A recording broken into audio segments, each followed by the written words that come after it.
Just because you can travel doesn't make you a good tourist. So it's no secret that Kyoto is experiencing an over tourism problem, and that is highlighted by the amount of bad behavior displayed by tourists. I feel like a lot of this bad behavior just boils down to the fact that a lot of tourists are not perceptive and they don't really follow what the Japanese people are doing. So let's talk about some of the behavior that I've been seeing with my very two eyes as a tourist here in Kyoto. Let's start with train etiquette.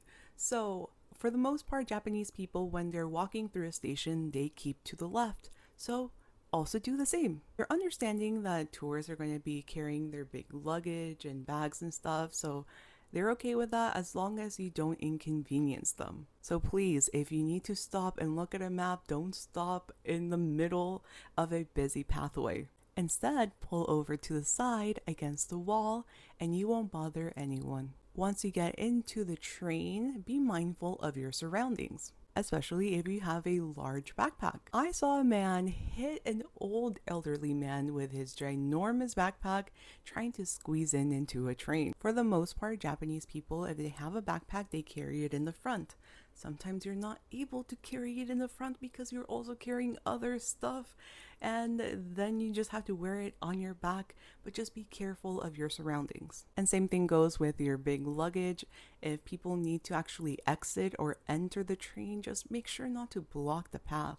Also, on the topic of the trains, try to not speak super loudly, let alone having arguments inside of the train. The trains are pretty quiet for the most part. Also, parents, let's do some parenting because yesterday when I went to Nara, the amount of foreign, like tourist kids taunting the deer was concerning.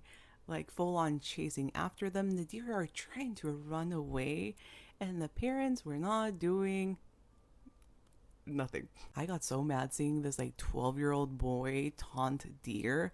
I really wanted to say something, but I'm also not confrontational.